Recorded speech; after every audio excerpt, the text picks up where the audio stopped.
L'attaque du carrosse royal.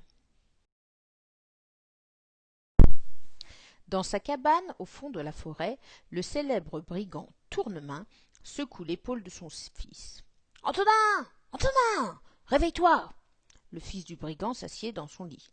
Il regarde son papa glisser une paire de pistolets dans la ceinture en disant « Je pars réaliser un gros coup. Nous serons bientôt riches, fiston. »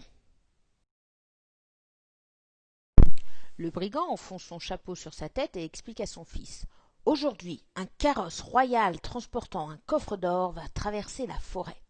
Je l'attaquerai dans le village, après le chêne fendu. Quant à toi, tu restes sagement là à m'attendre. Sinon je me fâche. » ajoute Tournemain en quittant sa cabane. Mais Antonin n'a pas du tout envie de rester dans la cabane, car il a promis à son amie Lucie de la rejoindre dans la forêt. Dès que son père est parti, Antonin enfile ses bottes, met sa cape et son chapeau, puis il sort à son tour de la cabane pour rejoindre Lucie. Le fils du brigand s'avance prudemment dans la forêt jusqu'à la clairière. C'est là qu'il retrouve souvent en cachette la fille du roi. Leur amitié doit rester secrète, car le roi et le brigand sont de grands ennemis, évidemment. Lorsqu'Antonin arrive dans la clairière, la princesse, l'air alarmée, court à sa rencontre. Mon père a répandu la nouvelle qu'un coffre chargé d'or allait arriver au château aujourd'hui. Mais le coffre est vide et le carrosse est plein de gardes. Ils vont capturer ton papa. Et lui, il fonce tête baissée vers le piège, s'inquiète Antonin. Mais il s'exclame soudain. Je me souviens. Papa m'a dit qu'il allait jusqu'au chêne fendu. C'est là qu'il veut attaquer le carrosse. Vite, on peut l'avertir avant qu'il ne soit trop tard. Aussitôt, les deux amis filent à travers bois pour prévenir le père d'Antonin. Quand le fils du brigand et Lucie arrivent près du chêne fendu, ils s'approchent à pas de loup. Hélas, l'attaque a déjà eu lieu. Tournemain, désarmé, est encerclé par une dizaine de gardes. Un gros coffre est ouvert et les gardes forcent le brigand à entrer à l'intérieur. « Ha ha ha » rit le chef des gardes. « Ce coffre qui t'intéresse tant, tu vas pouvoir le voir de très près. » Le chef referme le couvercle et fait tourner la grosse clé dans la serrure. « Là, il ne peut plus se gratter une oreille ni bouger un orteil » se moque un des gardes. « On ne doit surtout pas être vus ensemble, ni par les gardes, ni par mon papa » souffle Antonin à Lucie. « Moi, je vais éloigner les gardes, et toi, pendant ce temps-là, tu libéreras mon père. »« D'accord, et ensuite, on se retrouvera ici » lui chuchote Lucie. Antonin ramasse alors une longue branche pour s'en faire un bâton. Antonin grimpe silencieusement dans le chêne.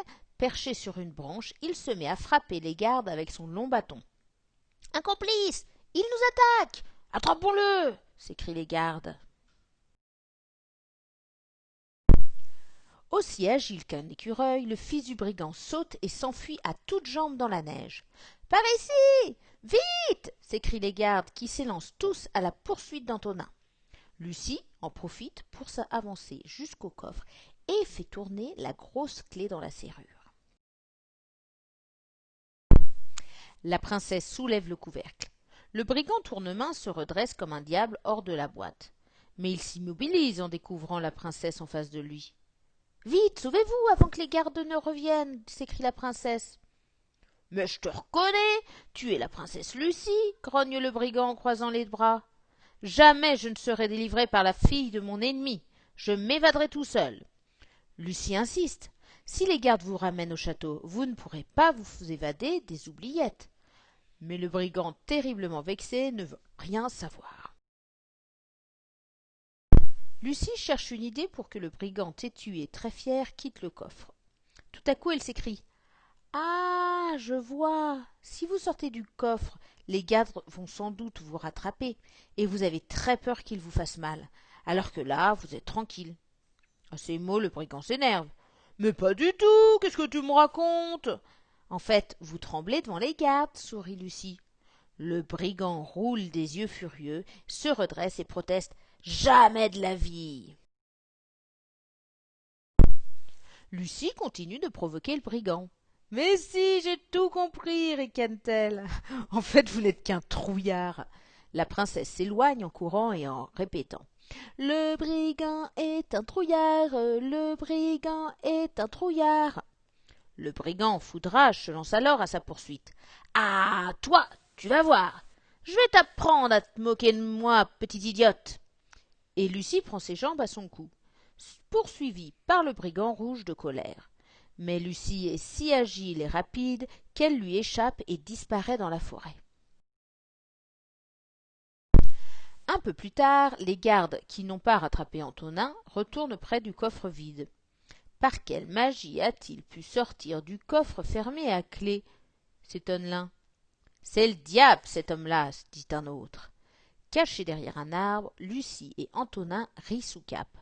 Ah, si seulement nos papas n'étaient pas ennemis, soupire Antonin. La princesse se tourne vers lui et lui souffle. Qui sait, peut-être qu'un jour ils feront la paix.